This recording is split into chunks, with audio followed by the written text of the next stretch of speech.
Hey YouTube, check out what we get to play with today. Joey bought this guy, I don't know, how many, a couple weeks ago, right? And has it completely decked out, stereo system, all the orange stuff. It had the 5-point harness in there, but it's a pain in the ass to get it on and off. But we had it out 2 weeks ago and got into a bit of a light roll. Full speed down a bike path, frozen bike path, and the end was coming up a little quicker than we thought.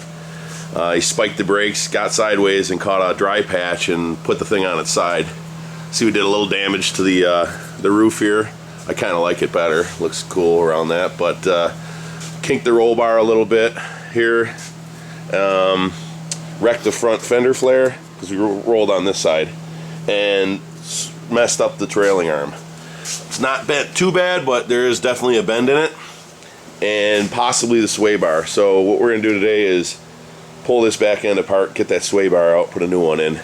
And did you get the plastic? Mm-hmm. And put the plastic on the front here, and then we'll see what happens. So hang on. Leave it run for a minute. And this is Dio's little ripper right here. Oh ho ho ho. Scrap. Send it back. Wow.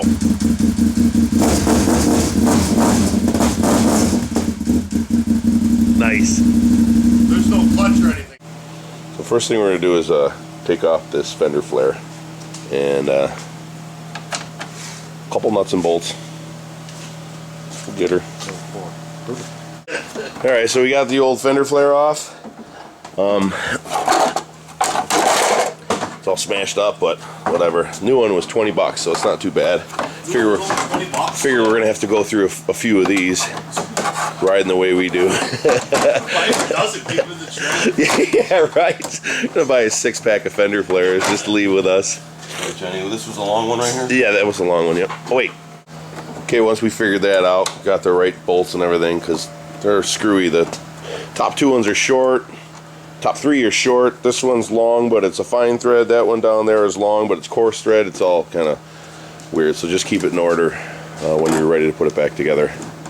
Okay, next on the list, we're going to take this back end apart to get to this trailing arm, and oh my god, look at the travel on this thing. It's ridiculous. 18 inches in the rear. 18 inches in the rear? Crazy. So, gotta get the tire off and get the hub out, get the brakes off, get the shock out, move the brake line, and then we'll get that arm out. And then the new ones here. So we're gonna get to it. All right, so the tire's off. Now we're gonna get this hub out. So gotta get the pin out and get these bolts out here. And move the brake line and the shock. So hopefully this will come apart pretty easy. Alright, I had a little glitch in the camera, I don't know what happened, but anyways, took these off, and then once these are off, this whole arm just kind of pivots out and the axle just slides off. I think I showed we pulled that nut off, castle nut.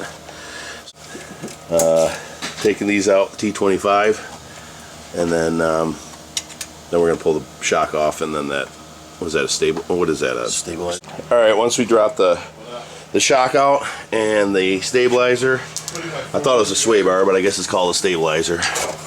That's that piece that goes from right there all the way around. I think it's kinked in a little bit. We're gonna see in a minute if it is. And now we're taking the hub off, and the hub is super easy. 4 bolts. You can get to most of the bolts from this side, just turn the axle. This last one on the bottom here, you got 2 wrenches. So the 14mm, we'll get that out.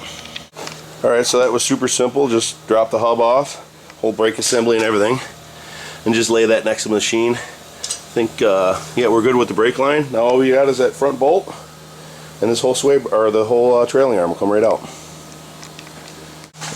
Alright, so here it is off. It's got a pretty good bend in it. Right there. Kicked out.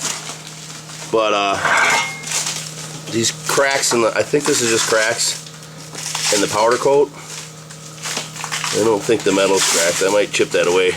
Take a look, but it's, you know, you can see it's bent there and got bent on that weld too. So we landed on this tire and it just hit so hard that it bent it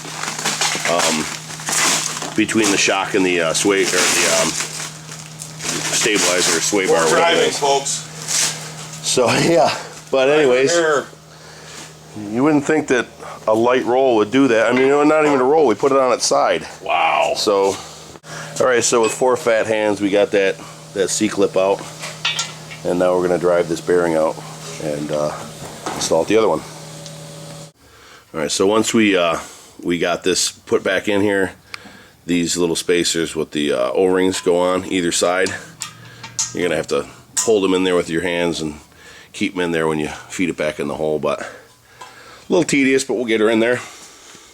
That'll make it a little easier. All right, so we're not quite sure if we bent this or not, but we're gonna take it off, and we got a new one, and we're just gonna line them up together. If this isn't bent, we'll just take the old one back, but this looks like a carriage bolt, so these nuts should just pop out, these blocks, and take them off on the other side, and actually pull this rod off of here on the other side, pull this out, and then we'll take a look at it. All right, as you can see, here's the old one, and we just lined it up with the new one, and it's spot on, so this isn't bent at all. So we're just going to reinstall this back in. It was easy enough to come out and return that one. All right, so now that we put that stabilizer, sway bar, whatever you call it, back in there, just hooked it back up to there, just have it in there loose, and now he's got to put these little O-rings and spacers back in the shocks, and sit that down in there. And which bolt was it, Joey? It was.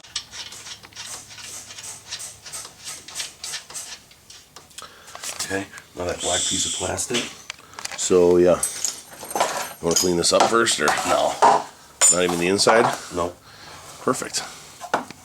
Jumped ahead a little bit, but all we did is just put these 2 arms back on and tighten all the bolts down for the hub, and just went back together super easy. So we're good to go. No more bent sway arm and our trailing arm, and now we're gonna do the oil change. So the way to do the oil change on this, the plug's underneath that we gotta get to, and the filter, I don't know if you can see it, is right, can't see it, it's right to the left of the white square back in here. My hand's on it right there.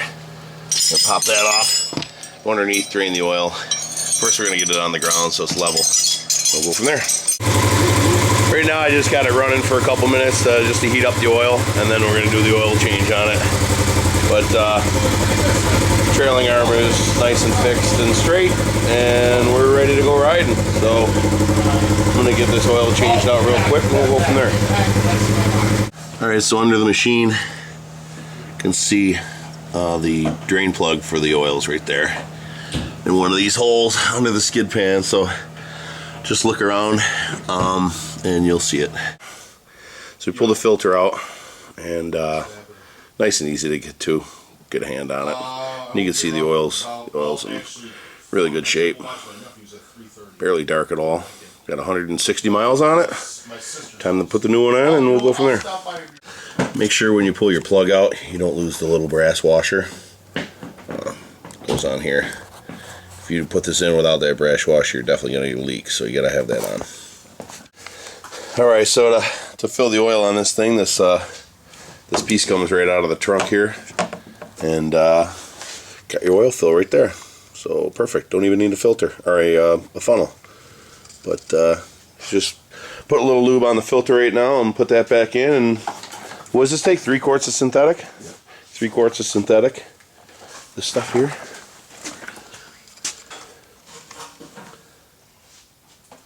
That stuff right there.